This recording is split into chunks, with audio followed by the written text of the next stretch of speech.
social media has given us this promote, advertise mentality, and we're always looking for what we can get. And I think at me as a consumer, I can feel that versus the people who actually give me value in the things that they're doing, and they're not always selling to me. I'm much more willing to go and buy from them than someone who is constantly just being in, kind of that artist state that we were talking about before. I only do my music videos, or I'm only promoting when I'm selling my albums, versus an artist like you, with Where Have I Been, who's willing to tell their story, who's willing to give me a free ebook talking about your journey and giving me journal prompts, and so I can work through my stuff as well. So yeah, I just think we have to get back to that. That even goes back to how I look at it with chakras. The bottom three chakras, your root, sacral, and solar plexus, aren't charged up, and you're not charged up to your heart chakra. You can only be in a receiving state versus a giving state, which is, the chakras above the heart chakras that we thrive as human beings and as creators.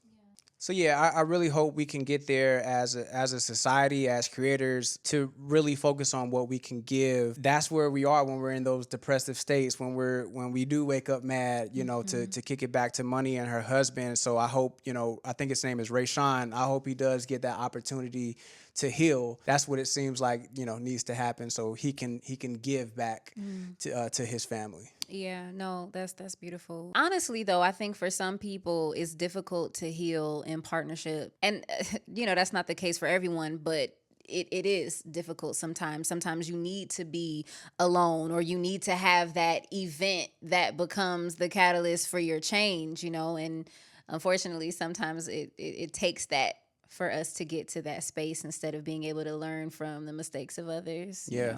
I think that's what's been so beautiful about our journey. Being independent, being able to kind of control our schedules and our journey has given us the freedom and the flexibility to heal on our own time without having to have the pressure of a label or, major corporations that we're tied to, so we can be authentic, so we can take the time to heal, so we can take 6 weeks off, while our son is gone, to visit family, to really just sit in ourselves and learn and grow and take the time, the much needed time that a lot of people just don't get. I think we need more of that, and it's never too late, because even in our journeys, these are things that we've been learning in adulthood. We didn't have the privilege of learning these things as young adults or as children. And I really want to encourage people to take up that space and be able to find themselves and take time for themselves when they're past the prime that the world tries to give us, that you have to do this in your 20s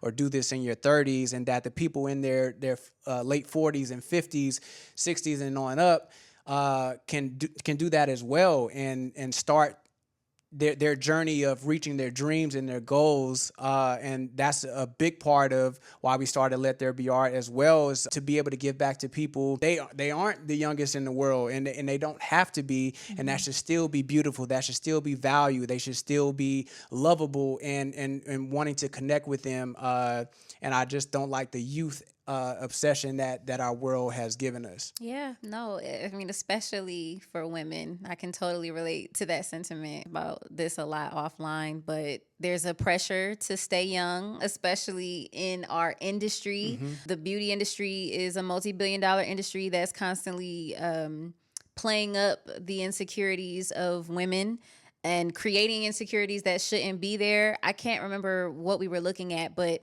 one of the people who I think they created Botox, they admitted that this term, the 11 or whatever these lines are that give you expression, that is a thing that you should not like, that we're going to remove it. Like, they had to coin the term for this thing in order to convince women that this is something that they should get in order to sell their products. And yeah, we see it, makeup, beauty, all of those things. Like, they're definitely trying to keep women feeling like they have to not only look young, but just, like you said, be young. And in our industry, feeling like the opinions of, we don't value the process and the beauty and the inevitability of getting old. Like, all of us gonna get old. The alternative is what? Death, and that ain't nobody trying to do that. So we should really embrace the fact that we get older and look at it as a beautiful thing.